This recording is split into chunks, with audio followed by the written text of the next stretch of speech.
ॐ सहनौ भवतु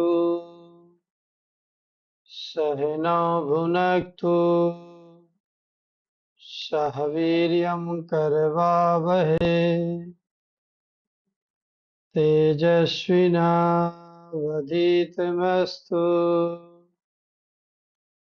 मा विद्विषावहै। ॐ शान्ति शान्ति शान्तिः। हरिः ओम।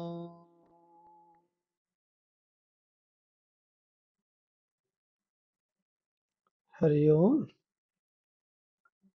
हम सभी लोग प्रति प्रसव साधना कर श्रवण साधना कर रहे हैं। प्रति प्रसव साधना में जैसा कि हम लोग जानते हैं दो पार्ट हैं। एक तो श्रवण साधना करके स्वयं को समझना। किस चीज की श्रवण साधना करते हैं हम लोग? जो चीज 24 घंटे में हमेशा हमारे साथ रहता है, ऐसा हम कुछ भी नहीं करते हैं जो उससे कि हम अनजान हैं। उसी का इन्वेस्टिगेशन करते हैं, इंक्वायरी करते हैं। कुछ तो इंक्वायरी करते हैं तो हमारे अपने समझ में आ जाता है, लेकिन जो चीज समझ में नहीं आता है फिर उसको जो हमारे वेद हैं, शास्त्र हैं, उपनिषद हैं, स्मृतियां हैं, योग वासिष्ठ है, श्रीमद् भगवद गीता है, अष्टावक्र गीता है, उससे समझने का प्रयास करते हैं। लेकिन उसको भी समझाने के लिए गुरु की जरूरत रहती है, जब गुरु के द्वारा श्रवण करते हैं। इसीलिए साधना में कभी भी ये परमिशन नहीं दी जाती कि आप अपने से पुस्तक पढ़ लीजिए, कोई भी शास्त्र। अब इसमें एक अगर संस्कृत का विद्वान है तो उसके लिए भी मना है। हमारे शास्त्र तो सभी संस्कृत में है, लेकिन उसके लिए भी मना है। संस्कृत के विद्वान को कभी कभी ये शंका हो जाता है कि इसका मतलब हमसे हमारा पढ़ने का अधिकार छीनना चाहते हैं। नहीं, ऐसा कुछ भी बात नहीं है। अगर शास्त्रों में कुछ मना किया गया तो उसके पीछे कुछ कारण है। जैसे हम लोगों की नॉर्मल टेंडेंसी क्या है? हम कुछ भी करेंगे तो हमको मिलेगा उससे। कर्म करते हैं, बिजनेस करते हैं, जॉब करते हैं, पैसा मिलेगा, सुख शांति मिलेगी, हमारा लग्जरी लाइफ हम जिएंगे। कई जन्मों जन्मों से हमारी आदत पड़ गई है कि कुछ कर करके कुछ करेंगे, कर्म करेंगे, उससे कुछ मिलेगा। लेकिन ज्ञान मार्ग उसका बिल्कुल अपोजिट है। ज्ञान मार्ग ये बोलता है दो चीजें, एक प्राप्तस्य प्राप्ति, दूसरा अप्राप्तस्य प्राप्ति। अप्राप्तस्य प्राप्ति का मतलब जो आपको प्राप्त नहीं है वो आपको प्रयत्न, एफर्ट करना है। संस्कृत में बोले कर्म करना है आपको, हिंदी में आप कर्म करेंगे तो कुछ मिलेगा। कर्म का यही सिद्धांत है, कर्म फल। लेकिन जो ज्ञान मार्ग की साधना है, जो प्रतिप्रसव साधना है, इसमें आपको कुछ करना ही नहीं है। हमारे जितने भी वेदांत हैं, श्रीमद् भगवत गीता है, अष्टावक्र गीता है, उसका मूल चीज आपको समझना। मूल चीज ये है प्राप्तस्य प्राप्ति। आपको कुछ भी नहीं करना है, आपको उस भ्रम से निकलना है कि आपको कुछ प्राप्त करना है। ऑलरेडी पहले से ही आपको मिला हुआ है। अच्छा, अब हमको भ्रम हो गया है। अब इसको एक एग्जाम्पल से पहले भी हमने सुख दुख के विश्लेषण में बताया था। ये सभी के साथ हुआ। हम लोग जाते हैं, रास्ते में अंधेरा है तो कोई रस्सी पड़ी हुई है, कोई ऐसे ही कोई तार पड़ा हुआ तो उसको देखते हैं कहीं सांप है। ये हम लोगों का कॉमन सभी का अनुभव है। अच्छा, अब ये बताइए कि रस सांप कहाँ पे दिखाई पड़ा? वो भी आपकी बुद्धि में आया। और किसी ने लाइट मारा तो वही जो सांप आपको दिखाई पड़ा था वही रस्सी बन गया। अब सांप को रस्सी बनने में आपको क्या करना पड़ा? कोई कर्म करना पड़ा? केवल आपका भ्रम दूर करना पड़ा। सांप जो दिखाई पड़ा वो भ्रम ज्ञान था और रस्सी जो दिखाई पड़ी वो यथार्थ ज्ञान है। इतना ही छोटी सी बात है ज्ञान मार्ग में। योगेश्वर भगवान श्री कृष्ण की गीता में अर्जुन ने लास्ट में क्या बोला? नष्टो मोह स्मृतिर्लब्ध्वा। अब मेरा मोह माने भ्रम। 18 चैप्टर का उपदेश देने के बाद अर्जुन बोलता मेरा मोह मेरा भ्रम नष्ट हो गया है। अर्जुन ने यह बिल्कुल कभी नहीं बोला कि अभी आपने उपदेश दिया अब करके दिखाओ तब मैं समझूंगा। केवल अर्जुन ने सुना, श्रवण किया और उनका भ्रम दूर हो गया। वो आत्मा में प्रतिष्ठित हो गए। योग वासिष्ठ जिसकी हम साधना कर रहे हैं, भगवान बालक श्री राम ब्रह्मर्षि वशिष्ठ से केवल सुनते हैं, श्रवण मनन निधिध्यासन करते हैं और कुछ नहीं किए। हमने और उदाहरण छांदोग उपनिषद में नारद का दिया था, सतयुग का। सनत कुमार ऋषि के पास जाते हैं, केवल सुनते हैं। ये नहीं बोला अभी मैं सुन लेता हूं फिर प्रैक्टिस करूंगा तब जाके कुछ करूंगा। जीवन में दो प्रकार की चीजें हैं। एक है सिद्ध वस्तु। सिद्ध वस्तु का मतलब जो पहले से आप हैं, वो आपके पास है लेकिन आप भूल गए हैं। इसका उदाहरण हमारे शास्त्रों में दिया जाता है कि आप बहुत गरीबी का जीवन जी रहे हैं और आपके घर में ही सोने खजाने से भरा हुआ बॉक्स संदूक जो है गड़ा हुआ है और कोई ज्योतिषी आता है वो बता देता है, देख करके बोला है तो आपके पुरखों ने यहाँ सोना गाड़ के गए हैं। बोला खोदो, खोदते हैं तो सोना चांदी निकल जाता है। कहाँ? भीतर, घर के भीतर, बाहर नहीं है। और इसके बाद फिर जो लोग रह रहे थे उनके खुशी का ठिकाना नहीं रहता है। बोले अरे मैं इतने सालों से हमारे पास ये खजाना था और हम गरीबी का जीवन जी रहे हैं। तो ज्योतिषी की जगह गुरु आता है, आपको बताता है कि आप बाहर मत खोजिए, भीतर की जो संपदा है, भीतर का जो खजाना है, उस खजाने को आप देखिए। और ये खजाना में आपको केवल भ्रम को दूर करना है, बस कुछ करना ही नहीं है। जैसे हमने एग्जाम्पल दिया कि सांप, वहीं पर सांप है वहीं पर रस्सी है और दोनों बुद्धि में समझ में आया। तो अर्जुन बोलता है नष्टो मोह स्मृति लब्ध्वा त्वत्प्रसादान मयाच्युत। एक है ईश्वर अर्पण बुद्धि और दूसरी है प्रसाद बुद्धि। गीता का संदेश मात्र इतना ही है। जो कुछ आपको मिलता है, जैसे आपको भगवान ने शरीर दिया हुआ है, तो ये ईश्वर प्रदत्त शरीर है, आपका अपना इसमें कुछ भी नहीं है। आप तो आत्मा है। तो इस शरीर को, इस मन बुद्धि को और जो पैसे की संपत्ति है, इसको प्रसाद बुद्धि से लिया जाता है। तत्व प्रसादान मयाच्युत। अच्युत शब्द वहां भी आया हुआ है। हम पिछले 2 क्लासों में अच्युत का अर्थ बताए थे। जो च्युत ना हो, जो अपने स्वरूप से नीचे ना गिरे, उसको अच्युत। और वो भगवान राम, भगवान कृष्ण के लिए सगुण उपासक में यूज होता है। तो एक तो प्रसाद बुद्धि और दूसरा ईश्वर अर्पण बुद्धि। जो कुछ आप किसी को दे रहे हैं, हर चीज ईश्वर को अर्पण करके देते हैं। यहां तक कि भोजन के लिए भी हमारे यहाँ नियम है ना, ओम ब्रह्मार्पणम ब्रह्म हवि ब्रह्माग्नो ब्रह्मणाहुतम ब्रह्मैव तेन गंतव्यम ब्रह्म कर्म समाधिना। भोजन पाना भी ये ब्रह्म कार्य है, हम अपने लिए नहीं कर रहे हैं, ये ईश्वर जो प्रदत्त।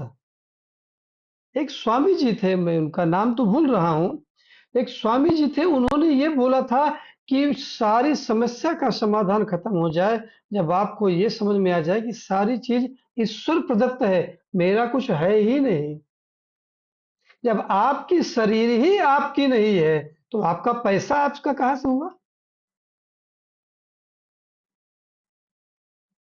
तो इसीलिए शुरू में, प्रारंभ में शास्त्रों को स्वयं पढ़ना परमिशन नहीं दिया गया है, क्योंकि जब आप स्वयं पढ़ेंगे तो क्या होगा? आप सोचेंगे मुझे भी कुछ करना है और फिर मुझे मिलेगा। लेकिन जब श्रवण साधना करते हैं तब ये समझ में आता है कि हमको कुछ करने की जरूरत नहीं है, समझने की जरूरत है। ये यात्रा तो शुरुआत होती श्रद्धा से और विश्वास से। भवानी शंकरौ वंदे श्रद्धा विश्वास रूपिणो। तुलसीदास जी प्रार्थना करते हैं बालकांड का दूसरा, पहला तो वर्णनामर्थ संघा नाम भगवान गणेश और माता सरस्वती के एक ही श्लोक में करते हैं, और फिर बाद में अपने इष्ट देव को याद करते हैं, भगवान शंकर और माँ पार्वती को, जो कि श्रद्धा और विश्वास के रूप है। तो जीवन की आध्यात्मिक यात्रा का प्रारंभ होता है श्रद्धा और विश्वास से। लेकिन यदि आप धार्मिक व्यक्ति हैं, इसी श्रद्धा और विश्वास से ही आपके जीवन का अंत हो जाता है। लेकिन यहीं पर हमारे उपनिषद, हमारे योग वासिष्ठ, हमारी श्रीमद् भगवत गीता और हमारे अष्टम गीता आती है, जो ज्ञान वेदांत के ग्रंथ हैं वो आते हैं। बोलते हैं आपके अंत अंत ये यात्रा है, इनर जर्नी है, उसकी शुरुआत तो श्रद्धा और विश्वास से होनी चाहिए, लेकिन अंत होना चाहिए प्रमा उत्पन्न होकर के, विवेक उत्पन्न होकर के, इंक्वायरी करके। धार्मिक लोग बस श्रद्धा और विश्वास तक रह करके रह जाते हैं। ठीक है, दान पुण्य करते हैं, उसके अपने फल हैं, लेकिन हमने बताया था ना, वो कौन सा श्लोक, मैं ग्रुप में पोस्ट कर दूंगा, श्रीमद् भगवत गीता का 8 चैप्टर का श्लोक है, 8वें चैप्टर का। और उस 8वें चैप्टर में स्वयं जो है भगवान बोल रहे हैं स्वर्ग के बारे में। स्वर्गो भुक्त्वा, बोले स्वर्ग भी क्या है? स्वर्ग एक भोग है, स्वर्ग मुक्ति नहीं है, स्वर्ग भी एक भोग है। गीता में स्वयं भगवान बोल रहे हैं। तो इसलिए जब तक हम साधना की बेसिक चीजें नहीं समझ में आता है, तब तक फिर हमको वो नहीं प्राप्त होता है जिसके लिए साधना बनी है। तो हम लोग जो गलती करते हैं कि यहाँ पर हमको कुछ भी प्राप्त नहीं होगा, पहले से प्राप्त है, उस भ्रम को दूर कर लेना है बस, और स्मृति को ताजा कर लेना है, पहचान कर लेना है। अब आप ये बताइए, आत्मा की पहचान जरूरी है कि आत्मा का प्रमाण जरूरी है?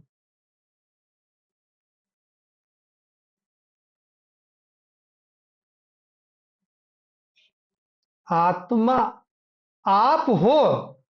आप सुबह सो के उठते हो तो आप किसी से पूछते हो? चलो भाई, वेदों से मैं गुरु जी को फोन लगाता हूँ, गुरु जी मैं हूं कि नहीं?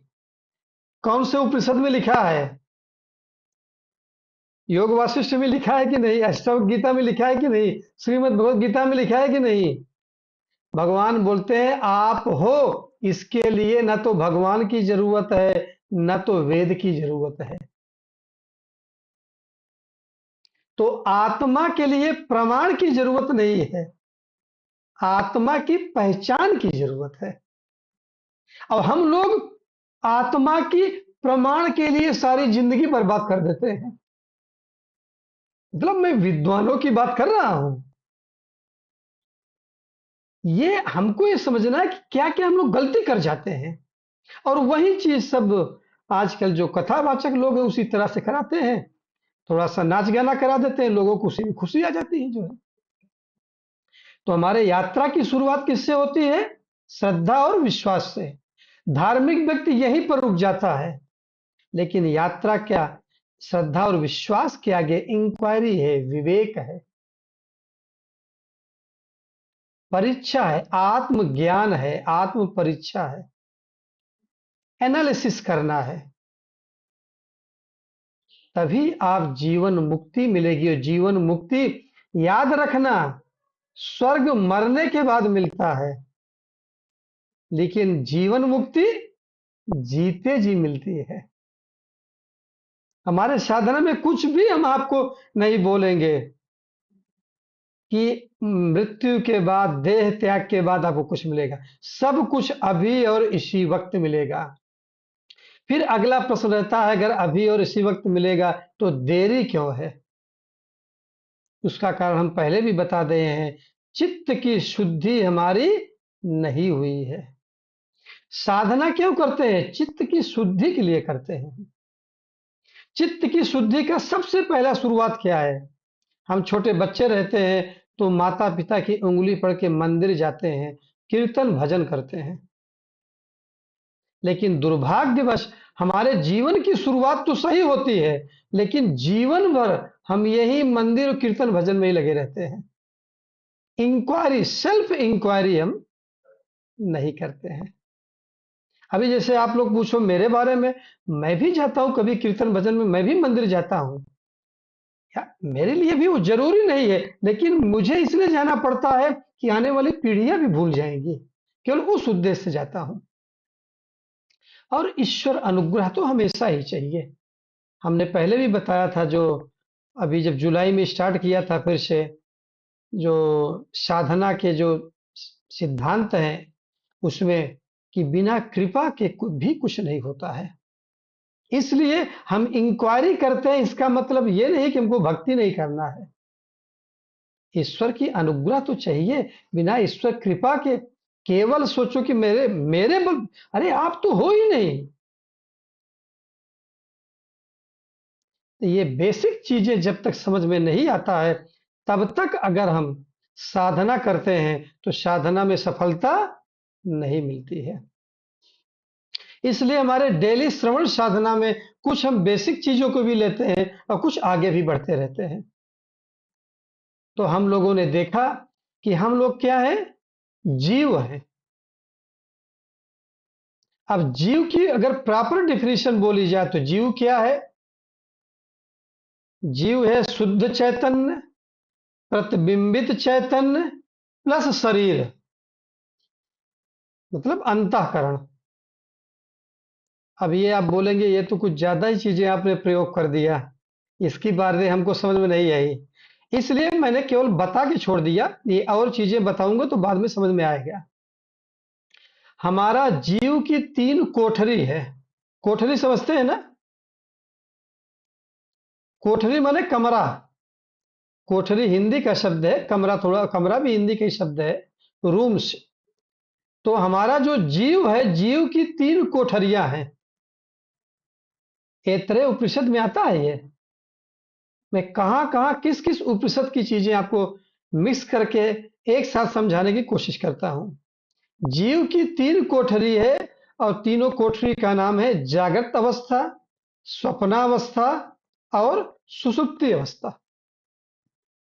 जीव इसी 3 में रहता है। अब आप बताइए, इसके अलावा भी आप लोग अगर रहते हैं तो बताइए, फिर कोई अगर नया रिसर्च हुआ है तो मैं भी जानने की इच्छा रखूंगा। अभी तक तो शास्त्रों में केवल 3 ही कोठरी बताई गई है। नया रिसर्च कभी भी हो सकता है, कोई भी कर सकता है। भगवान सुरेश्वराचार्य जी बताते भी हैं, यम यम पुंसात ऐसे कोई श्लोक है, कि ऐसा नहीं है कि आप अपना स्वयं का भी रिसर्च कर सकते हैं, लेकिन शुरू में गुरु के गाइडेंस में करना चाहिए और बाद में फिर स्वयं कर सकते हैं।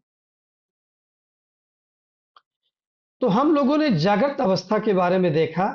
और जागृत अवस्था में देखा कि हम लोग स्थूल शरीर से तादात्म्य हो जाता है। तो दो भाव से हम जीवन जीते हैं। बहुत ध्यान से सुनिए, अब आगे बढ़ रहे हैं। एक है तादात्म्य भाव और दूसरा है साक्षी भाव। हम लोगों का जो ज्यादातर जीवन है वो तादात्म्य भाव में बीतता है। तादात्म्य के क्या मतलब है, हमने कई बार एक्सप्लेन किया, कल भी बताया। आत्मा का इस शरीर के साथ तादात्म्य, ओवरलैपिंग, सुपर इम्पोजिशन बोल सकते हैं या ओवरलैपिंग बोल सकते हैं। जैसे कल भी उदाहरण दिया था लोहे की गेंद का आग में। लेकिन ये जो तादात्म्य है परमानेंट नहीं है, आध्यासिक तादात्म्य है, मतलब मिथ्या तादात्म्य है। मतलब इसको हम दूर कर सकते हैं। तो हमारा जीव कहाँ तीन कोठरियों में रहता है, पहली कोठरी को हम पार कर लिए हैं। कल हमारा प्रश्न था कि स्वप्नावस्था में जीव जो है वो सूक्ष्म शरीर अभिमानी होता है। तो क्या स्थूल शरीर से भी तादाद में रहता है कि नहीं? तो आप लोगों ने क्या चिंतन मनन किया उसको शेयर कीजिए। सर थोड़ा सा मैं बोलूंगी। जी। सूक्ष्म शरीर से स्थूल शरीर का तादात्म्य है, तभी हम स्वप्न अवस्था में गए हैं, क्योंकि हमारा स्थूल शरीर साथ में है। बहुत बढ़िया, वेरी गुड। तब तो सपना में गए, लेकिन सपना में जाने के बाद स्थूल शरीर से तादाद में है कि नहीं, ये प्रश्न था। है कैसे कैसे है? के लिए सर थोड़ा और है तो थोड़ा कैसे और नहीं है तो कैसे? नहीं, मैं और डिटेल आप आगे बताएंगे तो मैं थोड़ा शायद क्लियर हो जाऊं। बहुत क्लियर नहीं हूँ मैं इसमें। विनोद सर आप बताएंगे। बहुत छोटा सा उदाहरण, जब आप स्वप्न, जैसे नाइटमेयर, जैसे कि भी डरावना स्वप्न देखते हैं, तो आप लोग स्पेशली लड़कपन में होता है, कभी कभी बड़ों के साथ भी होता है, कुछ कोई ऐसी घटना, अप्रत्याशित अप्रिय घटना अगर घर परिवार में हो जाती है, तो बड़े लोग भी सपना देखते हैं। मतलब डरावना सपना देखते हैं, उस समय बड़े लोग भी देखते हैं। और उस समय जब ऐसा होता है तब हम लोग झटके से उठते हैं। कभी आप लोगों ने देखा है स्वप्न देखने के बाद झटके से उठते हैं? तो झटके से उठते हैं तो कभी कभी ऐसे डरे हुए से लगते हैं। वो डरा हुआपन हमारे स्थूल शरीर, ग्रॉस बॉडी में ही फील होता है ना। बिल्कुल। इसका मतलब है कि जिस समय स्वप्न देख रहे हैं उस समय भी स्थूल शरीर स्थूल शरीर से भी तादात्म्य है। रहता ज्यादा बस। तादात्म्य, पहला फर्स्ट तादात्म्य सूक्ष्म शरीर से है, सेकंड तादात्म्य स्थूल शरीर से है। लेकिन जागृत अवस्था में स्थूल शरीर से होता है।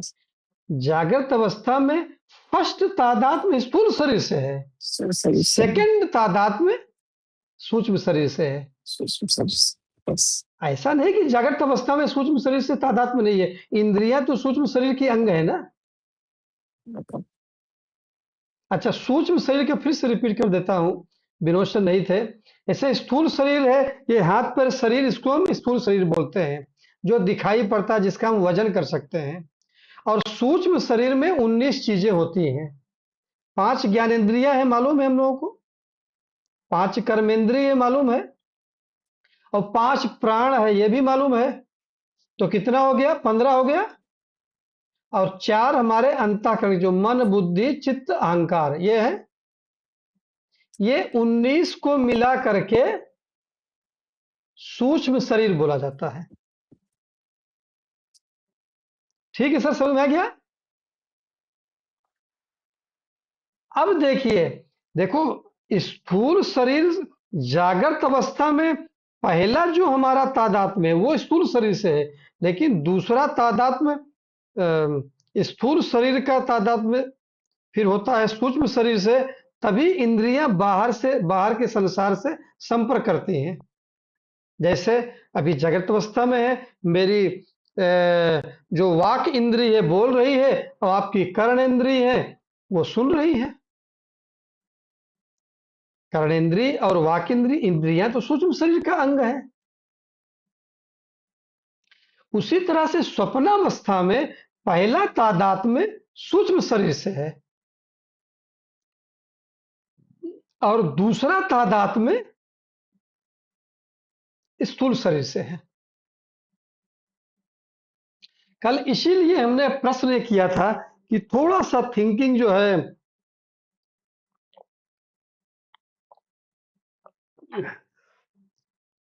डेवलप होना जरूरी है। और जो हमने आपको तर्क दिया, बहुत सिंपल तर्क था, सभी के साथ जीवन में हुआ है। इसलिए जीवन में तर्क भी जरूरी है। बिना तर्क के इंक्वायरी नहीं होती है। इंक्वायरी करने के लिए एक तो तर्क चाहिए, लेकिन तर्क का आधार क्या रहना चाहिए? वो हमारा वेद है। वेद के बाहर भी तर्क नहीं करना चाहिए। कई लोग जो होते हैं ना, दूसरे को नीचा दिखाने के लिए तर्क करते हैं। तर्क का उद्देश्य है सही संशय निवृत्ति करना, डाउट क्लियर करना, भ्रम को दूर करना। किसी को नीचा दिखाना उद्देश्य नहीं होना चाहिए। तो हम लोगों ने क्या देखा कि स्वप्न क्या है? स्वप्न नामो, याद किया आप लोगों ने, जागृत संस्कारज प्रत्यय सविषय।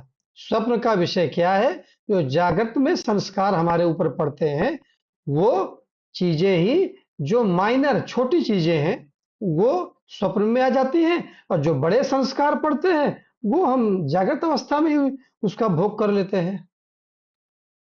मांडूक्य उपनिषद भी हमको इसी तरह से, मांडूक्य उपनिषद ने स्वप्नावस्था के बारे में क्या बोला? स्वप्न स्थानो अंतः प्रज्ञा सप्तांग एकोन विंशति मुख प्रविविक्त भुक द्वितीय पाद। और स्थूल शरीर प्रथम पाद था, ये द्वितीय पाद है ना, दूसरा कोठरी है और पहली कोठरी है। वही 19 अंग जो भी उसमें था, कोई ज्यादा अंतर नहीं है। बस केवल ये बताया है कि जो हम स्थूल शरीर में रहते हैं तो हमको वैश्वानर बोला जाता है, विश्व। क्यों?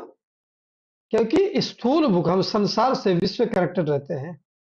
और स्वप्न में हमको तेजस बोला जाता है।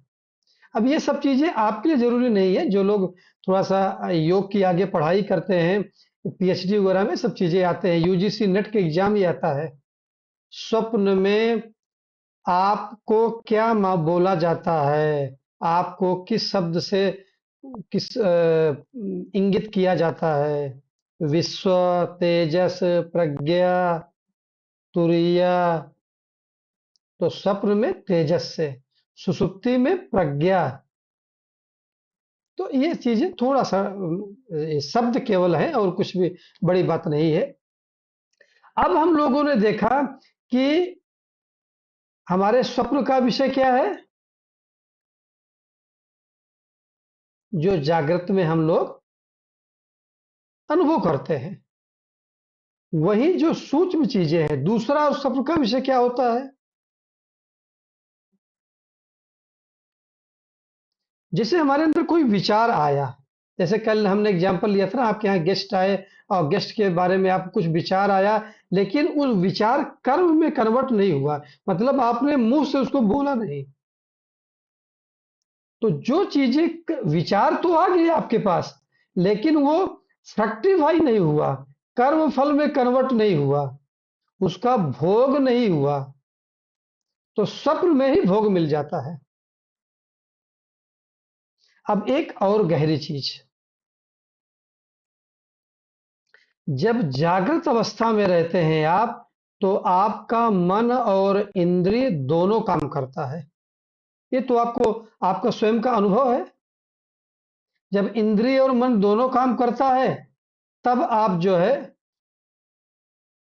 संसार के संपर्क में रहते हैं। लेकिन स्वप्नावस्था में क्या काम करता है?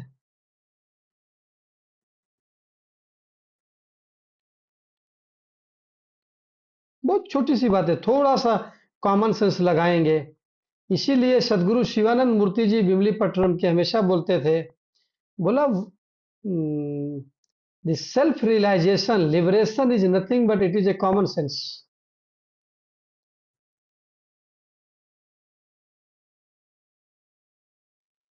इंद्रिया, हमारी ज्ञानेंद्रिया है तो काम करते हैं शरीर से। स्वप्न में सभी इंद्रियां काम करना बंद कर देती हैं। सभी इंद्रियां मन में विलीन। अच्छा, इंद्रियों का स्वामी कौन है? बॉस कौन है? इंचार्ज कौन है? मन है। मन। मन से ही ताकत मिलती है इंद्रियों को काम करने की। इसका कोई एग्जाम्पल दीजिए आप।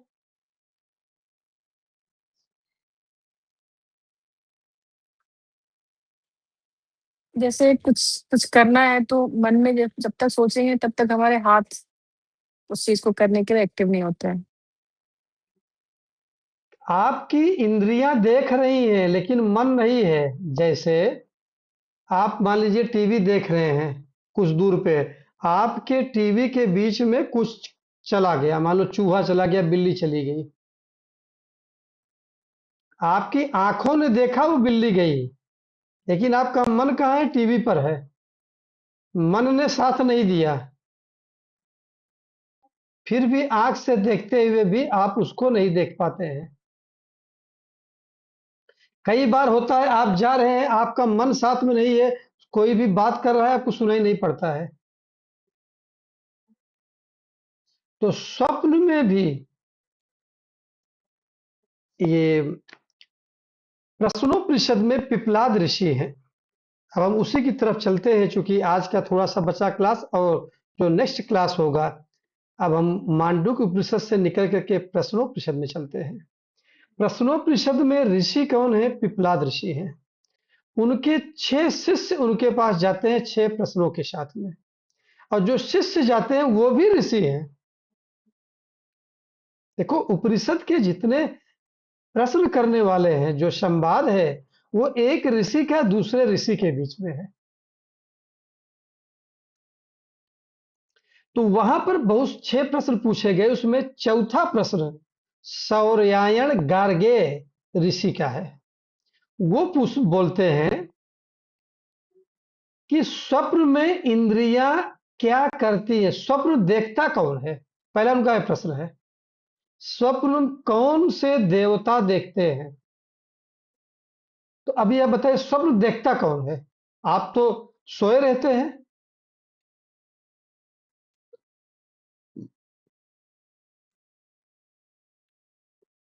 स्वप्न जो है मन देखता है। उसमें उदाहरण दिया गया है कि जैसे जो लोग किसान लोग खेती में काम करते हैं, जो कुदाल वगैरह जो फावड़ा खुरपा लेके जाते हैं, तो आप शाम को जब आते हैं काम करके, तो उसकी जहां जगह है वहीं रखते हैं ना। दूसरा उदाहरण क्या दिया गया है? सुबह सूर्योदय होता है,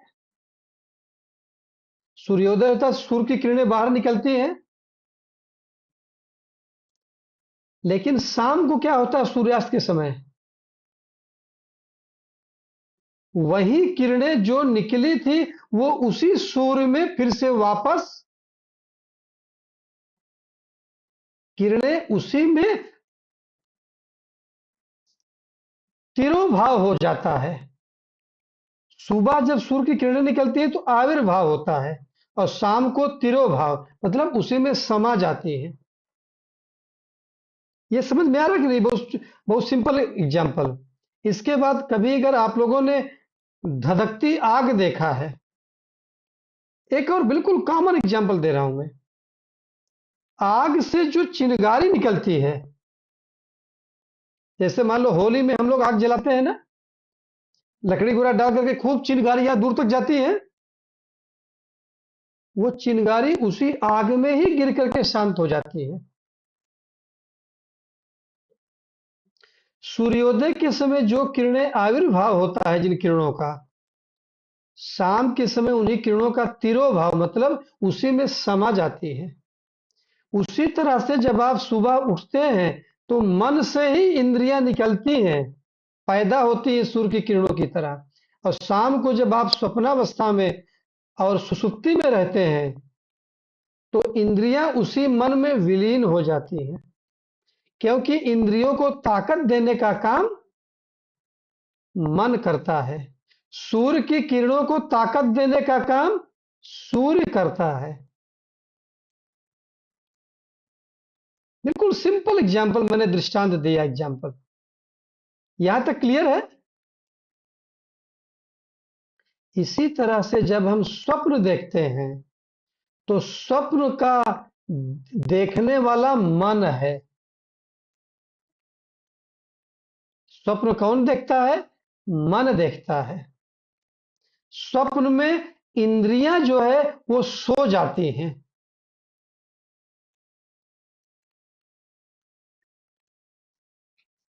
तो अगर इंद्रियां सो गई तो शरीर को कौन चलाता है उस समय?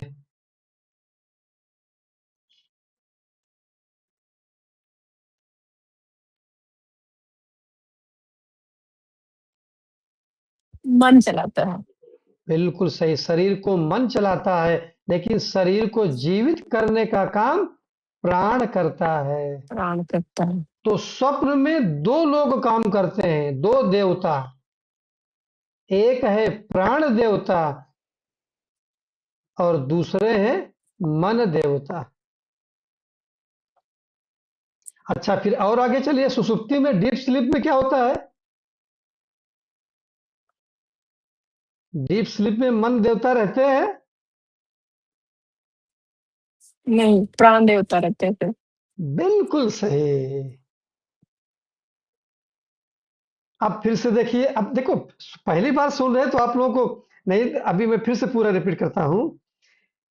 जागृत अवस्था अभी हम लोग हैं, अभी प्राण भी काम कर रहा है, इंद्रियां भी काम कर रही हैं और मन भी काम कर रहा है। मन भी काम कर रहा है, मतलब। स्वप्नावस्था में इंद्रिय सो गई है, प्राण और मन काम कर रहा है। और डीप स्लीप, जिसको बोलते हैं गहरी निद्रा, निद्रा। या और बढ़िया भाषा में सुसुप्ति बोलते हैं, तो डीप स्लीप में मन भी सो जाता है। शरीर की जो मिनिमम रिक्वायरमेंट है, जो क्रिटिकल ऑर्गन्स हैं, आपका मतलब आपके शरीर को जीवित रखने के लिए कुछ तो ऑर्गन फंक्शन करते हैं ना, बिल्कुल। उनको जीवित करने के लिए प्राण जागृत रहता है, प्राण जगता है। तो अभी हमने तीनों एक साथ में बताया, अब तो शायद कोई शंका नहीं रह गई होगी। हम्म। कितना सरल है। अब इसी के लिए मैं अगले क्लास में थोड़ा पढ़ के सिर्फ बता दूंगा, करीब 3-4 पेज में संस्कृत में लिखे हुए हैं कि उसमें कुछ चैनल स्वर ऐसे पूर्व पक्षी आता है, शंका उठाता है, नहीं ऐसा क्यों होता है, ऐसा क्यों होता है। जो एक दो जरूरी प्रश्न है उसको हम अगले क्लास में लेकर के शंका का समाधान करेंगे। अभी तक हम लोग यहां तक पहुंचे हैं कि हमारा जो,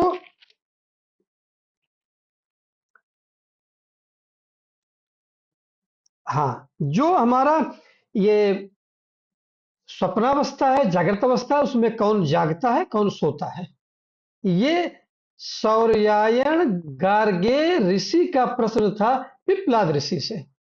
तो पिप्लाद ऋषि मालूम है क्या बोलते हैं? बोलते हैं, अति पृष्ठ बहुत सूक्ष्म प्रश्न तुम कर रहे हो बेटा। क्योंकि उनका प्रश्न क्या है? स्वप्न में कौन जागता है कौन सोता है, गाढ़ी निद्रा डीप स्लीप में कौन जागता है कौन सोता है। अब बोलते हैं स्वप्न का देवता कौन है। अब आप बताइए, स्वप्न में तो केवल दो चीजें हैं, प्राण और मन, तो देवता कौन हुआ?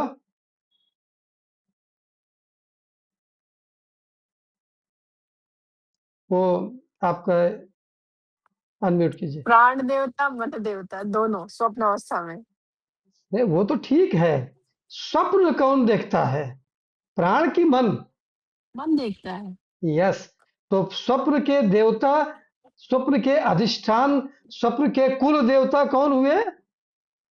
मन मन। हुआ। अब यहाँ पर एक और चीज 1 मिनट में समझ लेके आज को क्लास को विराम कर देंगे। एक चीज ये समझना है कि जिस तरह से ये जगत को और मानव को, हम लोगों को सृष्टि कौन किया है? ब्रह्मा जी ने किया है सृष्टि का निर्माण। तो जो स्वप्न में भी एक नई सृष्टि बनती है ना,